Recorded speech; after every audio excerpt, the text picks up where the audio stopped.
Halo semuanya. Selamat datang di channel kami Wajah Memeluk Api. Hari ini kita akan menyelami sebuah kisah penuh emosi, drama, dan hasrat yang tak terpadamkan. Sebuah cerita yang akan mengguncang perasaan dan membuat kalian terbawa dalam alur yang begitu mendalam. Jadi, pastikan kalian menonton sampai akhir karena ini akan menjadi pengalaman yang luar biasa. Sari berdiri di depan rumahnya yang sederhana, matanya nanar menatap hamparan sawah yang membentang di kejauhan. Angin sore bertiup pelan, membawa aroma tanah basah setelah hujan siang tadi. Di dalam hatinya, ada pergulatan yang tak berkesudahan. Apakah keputusannya ini benar? Apakah meninggalkan anaknya adalah hal yang harus ia lakukan? Tapi ia tahu jawabannya. Ini bukan lagi tentang keinginan, melainkan kebutuhan. Sudah 3 tahun sejak suaminya meninggal dalam kecelakaan kerja di kota. Tanpa ada yang menafkahinya, ia harus berjuang seorang diri. Pagi hingga petang, ia bekerja di sawah sebagai buruh tani, menerima upah yang hanya cukup untuk makan seadanya. Ketika panen tiba, ia kadang mendapat bagian beras lebih banyak, tetapi tetap saja, itu tak cukup. Ia memiliki seorang anak, Arfan, bocah lelaki berusia 7 tahun yang begitu ia cintai. Senyumnya selalu menguatkan Sari, tetapi setiap kali melihat anaknya mengenakan pakaian lusuh dan makan hanya dengan lauk seadanya, hatinya teriris. Maka, ketika Mbak Wati, tetangga yang sudah lama bekerja di Arab Saudi, pulang dengan membawa perhiasan emas di tangannya dan menceritakan penghasilannya yang besar, Sari tergoda. Kalau kamu kerja di sana, Sar, gajinya bisa 3 juta sebulan. Bisa buat sekolahkan Arfan, bisa buat bangun rumah, bisa buat hidup lebih baik, bujuk Mbak Wati. Sari ragu, tetapi ia tahu ia tidak punya pilihan lain. Setelah berdiskusi dengan ibunya, ia akhirnya memutuskan pergi. Hari itu tiba. Di stasiun bus yang akan membawanya ke Jakarta sebelum terbang ke Arab Saudi, Sari menggenggam erat tangan Arfan. Bu, nanti kalau aku rindu, ibu pulang, ya? Suara anaknya terdengar lirih. Sari menelan ludah, menahan air matanya agar tidak jatuh. Ia berjongkok, menatap wajah mungil anaknya yang masih terlalu kecil untuk memahami beban yang ia pikul. Ibu pergi untuk cari uang, nak. Supaya nanti Arfan bisa sekolah tinggi, bisa makan enak, bisa beli baju baru. Anak itu mengangguk pelan, tetapi matanya berkaca-kaca. Sari mengecup keningnya, lalu menyerahkan anaknya kepada ibunya yang juga tampak tak kuasa menahan tangis. Jaga Arfan baik-baik, Bu, bisiknya sebelum naik ke dalam bus. Saat roda bus mulai bergerak, Sari tak bisa lagi menahan air matanya. Ia melihat sosok kecil Arfan melambai dengan wajah sendu, semakin lama semakin menjauh, hingga akhirnya lenyap dari pandangan. Hatinya remuk. Ia pergi bukan karena ingin, tetapi karena harus. Perjalanan ke Arab Saudi begitu panjang. Setelah melalui berbagai pelatihan dan dokumen yang harus diurus, akhirnya Sari tiba di negeri yang sama sekali asing baginya. Setibanya di Bandara Riyadh, hawa panas segera menyergap tubuhnya. Udara di sini terasa kering, jauh berbeda dengan udara lembab di kampung halamannya. Orang-orang berbicara dalam bahasa yang tidak ia mengerti, dan ia merasa begitu kecil di antara lautan manusia yang berpakaian jubah panjang dan abaya hitam. Ia bersama beberapa TKW lain dibawa ke kantor agensi sebelum akhirnya diserahkan kepada majikan mereka masing-masing. Ketika tiba gilirannya, seorang pria bertubuh tegap dengan janggut rapi berdiri di depannya. Sari, tanyanya dalam bahasa Indonesia yang terdengar kaku. Sari mengangguk. Saya Ibrahim. Mulai sekarang, kamu bekerja di rumah saya. Nada suaranya dalam dan berwibawa. Tanpa banyak bicara, pria itu memberi isyarat agar ia mengikutinya ke mobil. Sari hanya bisa menunduk, hatinya berdebar. Ketika mobil melaju melewati jalan-jalan besar Riyadh, Sari menatap keluar jendela. Bangunan-bangunan tinggi menjulang, jalanan begitu lebar, dan mobil-mobil mewah berseliweran dengan kecepatan tinggi. Semuanya terasa begitu jauh dari kehidupan yang ia kenal di kampung. Setelah beberapa saat, mereka tiba di sebuah rumah besar dengan gerbang tinggi dan halaman luas. Sari menelan ludah. Rumah ini seperti istana dibandingkan rumahnya yang reot di kampung. Seorang perempuan setengah baya, yang tampaknya kepala pembantu di rumah itu, membawanya masuk dan menunjukkan kamarnya. Ruangan kecil di sudut rumah, dengan kasur tipis dan lemari sederhana. Itu cukup bagi Sari. Mulai besok, kamu kerja dari subuh. Bersihkan rumah, masak, dan pastikan semuanya rapi. Majikan tidak suka rumah berantakan, kata perempuan itu tegas. Sari mengangguk, menerima nasibnya. Malam pertama di rumah itu terasa sunyi. Sari duduk di sudut tempat tidurnya, menatap ponsel butut yang hanya bisa ia gunakan saat istirahat. Ia membuka pesan dari ibunya. Pesan itu berbunyi, Arfan sudah tidur. Dia tadi tanya kapan kamu pulang. Dada sorry sesak dot. Ia memejamkan mata, membayangkan wajah anaknya, membayangkan suara tawa kecilnya yang kini hanya bisa ia dengar dalam ingatan. Namun, di sudut hatinya, ada ketakutan lain. Ia sendirian di negeri asing, bekerja di rumah seorang pria yang bahkan belum ia kenal baik. Saat itu, ia belum tahu bahwa hidupnya akan berubah lebih dari sekadar menjadi seorang pekerja. Bahwa di balik dinding megah rumah ini, ada sesuatu yang tak ia duga menunggunya. Hari-hari pertama Sari bekerja di rumah Tuan Ibrahim berjalan seperti biasa. Ia bangun sebelum subuh, segera turun ke dapur untuk memasak sarapan, lalu mulai membersihkan rumah yang luas ini. Rumah megah dengan lantai marmer dingin itu terasa sunyi. Anak-anak Tuan Ibrahim sudah dewasa dan sibuk dengan urusan mereka sendiri, sementara majikannya lebih sering menghabiskan waktu di ruang kerjanya atau pergi keluar rumah. Sari menjalani tugasnya dengan patuh, memastikan semuanya rapi seperti yang diinginkan majikannya. Namun, ada sesuatu yang lambat laun mulai berubah. Awalnya, itu hanya sekadar perasaan. Sesuatu yang samar, yang datang dalam bentuk tatapan sekilas, dalam cara Tuan Ibrahim menyebut namanya, atau dalam keheningan yang kadang terjadi ketika mereka berada di ruangan yang sama. Sari mengabaikan perasaan itu. Baginya, ia hanya seorang pembantu, sementara pria itu adalah majikannya, seorang pria kaya yang terhormat. Tapi semakin lama, semakin sulit baginya untuk berpura-pura bahwa tidak ada apa-apa di antara mereka. Suatu pagi, Sari sedang menyapu ruang tamu ketika tiba-tiba ia merasakan seseorang berdiri di belakangnya. Ia menoleh dan mendapati Tuan Ibrahim berdiri tak jauh darinya, menatapnya dengan ekspresi yang sulit diartikan. "Kamu sudah lama bekerja di sini, Sari?" tanyanya pelan. Sari menelan ludah, merasa gugup. "Baru beberapa bulan, Tuan," jawabnya sambil menunduk. Setelah hari itu, Sari mulai merasakan kehadiran Tuan Ibrahim lebih sering dari biasanya. Pria itu tidak lagi hanya sekadar majikan yang kaku dan pendiam. Kadang-kadang, ia masuk ke dapur dan mengamati Sari saat memasak. Kadang ia melontarkan pertanyaan-pertanyaan kecil tentang hidupnya, tentang keluarganya di Indonesia, tentang anaknya yang ia tinggalkan. Dan setiap kali pria itu berbicara, Sari merasakan sesuatu yang aneh di dadanya. Sesuatu yang sudah lama tidak ia rasakan. Suatu malam, listrik di rumah itu padam. Lampu-lampu mewah yang biasanya menerangi ruangan kini hanya menyisakan kegelapan yang pekat. Sari, yang sedang di dapur, bergegas mencari lilin. Saat ia tengah meraba-raba dalam gelap, tiba-tiba terdengar suara langkah kaki mendekat. "Sari, kamu di sini?" Suara itu dalam, begitu dekat. Jantungnya berdegup cepat. "Iya, Tuan," jawabnya, suaranya nyaris berbisik. Tuan Ibrahim berdiri tak jauh darinya, hanya diterangi oleh cahaya redup dari layar ponselnya. Wajahnya terlihat samar, tetapi tatapan matanya tajam, seakan menembus pertahanannya. "Kamu takut gelap?" tanyanya. Sari menggeleng, meskipun sebenarnya ia tidak yakin apakah itu benar.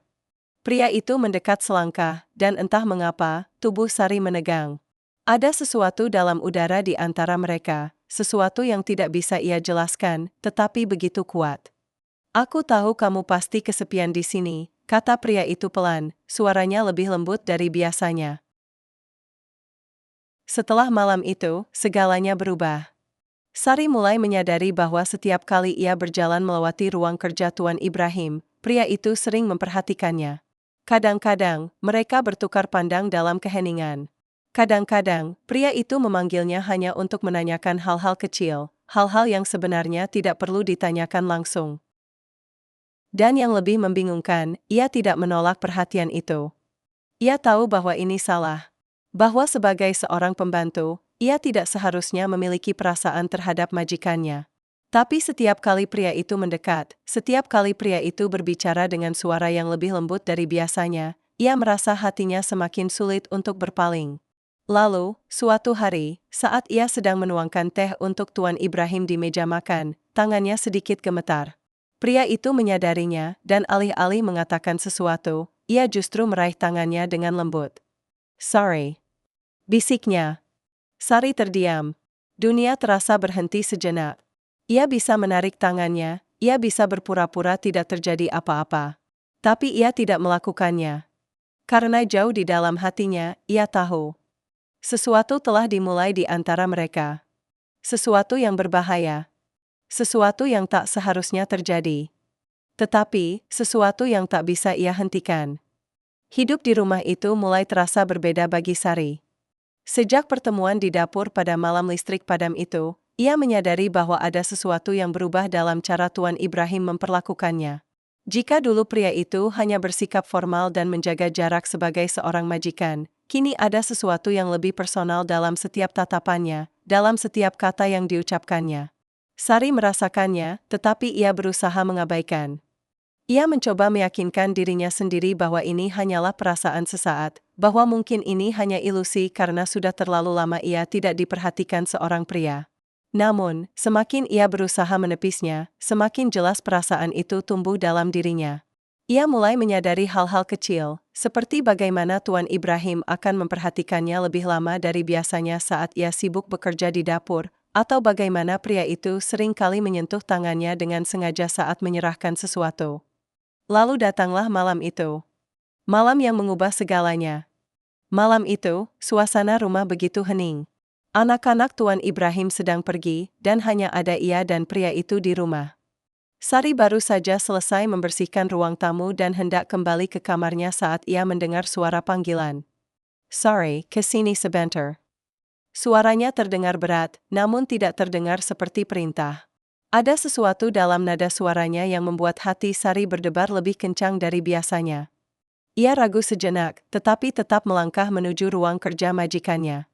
Saat ia masuk, ia melihat Tuan Ibrahim duduk di sofanya, mengenakan jubah putih longgar. Di meja di depannya, ada secangkir teh yang masih mengepulkan uap tipis. "Duduklah." Sari menelan ludah, lalu duduk di ujung sofa yang lain, berusaha menjaga jarak. Tetapi mata pria itu tetap menatapnya, lama dan tajam, seakan mencari sesuatu dalam dirinya. "Kamu sudah lama di sini, Sari," katanya akhirnya, suaranya terdengar lebih lembut dari biasanya. "Sari mengangguk pelendot." "Apa kamu bahagia?" Pertanyaan itu membuat Sari terdiam. "Bahagia? Apa arti kata itu baginya sekarang?" Ia datang ke negeri ini bukan untuk mencari kebahagiaan, tetapi untuk mencari nafkah. Sejak suaminya meninggal, kata "bahagia" sudah lama ia lupakan. Saya bersyukur, Tuan." Jawaban itu seharusnya cukup. Tetapi Sari bisa merasakan bahwa pria itu tidak puas dengan jawabannya. "Kamu tidak harus memanggilku Tuan, Sari." Ia mengangkat wajah, menatap pria itu dengan penuh kebingungan. "Aku ingin kamu merasa nyaman di rumah ini," lanjutnya. "Aku ingin kamu tahu bahwa aku menghargaimu. Bahwa aku melihatmu." Jantung Sari berdegup lebih cepat. "Melihat saya," bisiknya. Tuan Ibrahim mengangguk pelan. Lalu ia bangkit dari duduknya, melangkah perlahan ke arah Sari, hingga akhirnya berdiri begitu dekat di hadapannya. Sari bisa merasakan detak jantungnya semakin tidak beraturan. Ia bisa saja berdiri dan pergi, bisa saja menolak situasi ini, tetapi tubuhnya tetap terpaku di tempat. Tuan Ibrahim mengulurkan tangannya, menyentuh dagunya dengan lembut, mengangkat wajahnya agar ia menatapnya langsung. "Aku tahu kamu kesepian, Sari." Bisiknya. Sari menahan napas. Ia ingin menyangkal, ingin mengatakan bahwa ia baik-baik saja, bahwa ia tidak membutuhkan apapun. Tetapi ia tahu itu bohong. Karena saat ini, di dalam dirinya, ada sesuatu yang sudah terlalu lama ia pendam. Hazrat itu, Kainjanan itu. Dan Tuan Ibrahim, pria di hadapannya ini, membangkitkan semuanya kembali.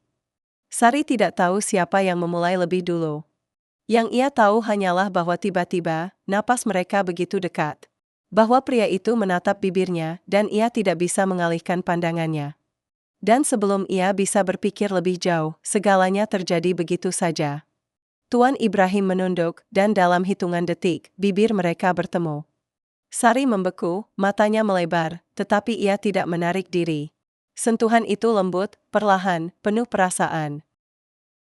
Dan di saat itu, seolah ada sesuatu dalam dirinya yang retak. Semua ketegangan yang selama ini ia tekan, semua keraguan dan ketakutan yang ia simpan, semuanya runtuh. Ia membalasnya. Malam itu, batasan yang selama ini mereka jaga akhirnya lenyap. Ketika pagi datang, Sari terbangun dengan perasaan yang campur aduk. Ia masih bisa merasakan hangatnya sentuhan Tuan Ibrahim di kulitnya, bisikannya di telinganya, kehangatan yang belum pernah ia rasakan sejak suaminya meninggal. Tetapi bersamaan dengan itu, ada perasaan lain yang menghantui dirinya. Rasa bersalah. Rasa takut. Apa yang baru saja ia lakukan? Ia menatap langit-langit kamar kecilnya, mendengar suara langkah kaki di luar. Hari ini ia masih tetap seorang pembantu di rumah ini. Tetapi hubungan mereka sudah tidak akan pernah sama lagi. Ia tidak tahu apa yang akan terjadi setelah ini. Apakah ini hanya sekadar malam sesaat bagi Tuan Ibrahim? Apakah pria itu akan berpura-pura bahwa tidak ada yang terjadi? Atau, apakah ini awal dari sesuatu yang lebih besar? Sari menarik napas panjang, berusaha menenangkan hatinya yang berkecamuk. Tetapi satu hal yang ia tahu pasti. Malam itu telah mengubah segalanya. Malam itu seakan menjadi batas tak kasat mata yang membelah kehidupan Sari menjadi dua bagian, sebelum dan sesudahnya. Dulu, ia hanya seorang pembantu rumah tangga di rumah besar milik seorang pria kaya di negeri asing. Ia bangun sebelum subuh, memasak, membersihkan rumah, dan menjalani hari-harinya tanpa berpikir terlalu jauh. Semua terasa sederhana, monoton, dan bisa ia jalani tanpa banyak beban. Tetapi setelah malam itu, setelah batasan yang seharusnya tetap ada akhirnya runtuh, dunianya berubah. Sari bangun pagi dengan perasaan aneh. Ia masih bisa merasakan sentuhan pria itu di kulitnya, masih bisa mendengar bisikannya di telinga. Masih bisa merasakan bagaimana dirinya terhanyut dalam sesuatu yang selama ini ia tekan begitu dalam. Tetapi bersamaan dengan itu, ada sesuatu yang menghantui pikirannya. Rasa takut. Rasa bersalah. Dan yang lebih mengerikan, rasa rindu yang tak bisa ia kendalikan. Hari-hari berlalu, dan meskipun dunia luar tetap berjalan seperti biasa, Sari tahu ada sesuatu yang berubah. Setiap kali ia melewati ruang kerja Tuan Ibrahim, pria itu selalu menatapnya lebih lama dari seharusnya. Tatapan itu bukan lagi sekadar tatapan seorang majikan kepada pekerjanya. Kadang-kadang, saat ia sedang memasak di dapur, pria itu datang dan berdiri di dekatnya, mengamati tanpa bicara, hanya membiarkan kehadirannya terasa begitu nyata. Dan di malam-malam tertentu, saat semua orang di rumah sudah tidur, Tuan Ibrahim datang mengetuk pintunya. Tidak ada kata yang perlu diucapkan. Tidak ada penjelasan, tidak ada janji. Hanya dua jiwa yang terjebak dalam sesuatu yang mereka sendiri tidak bisa mengendalikan. Tetapi semakin lama, semakin sulit bagi Sari untuk mengabaikan realitas yang menghantui dirinya. Hubungan mereka adalah sesuatu yang tidak mungkin diterima. Di negeri ini, seorang pembantu rumah tangga memiliki batasan yang ketat. Jika seseorang mengetahui hubungan mereka, skandal bisa pecah. Dan lebih dari itu, ia tahu betul. Tuan Ibrahim adalah pria kaya, pria terhormat, pria yang memiliki segalanya. Sementara ia hanyalah seorang janda miskin dari desa kecil di Jawa Tengah. Ia tidak memiliki tempat di dalam hidup pria itu. Suatu sore, saat ia sedang melipat pakaian di ruang cuci, Tuan Ibrahim datang tanpa suara. "Sorry." Ia terkejut, tidak menyangka pria itu akan datang di siang hari seperti ini. Biasanya, mereka hanya bertemu di waktu-waktu tertentu, saat rumah sudah sunyi. "Ayah, Tuan."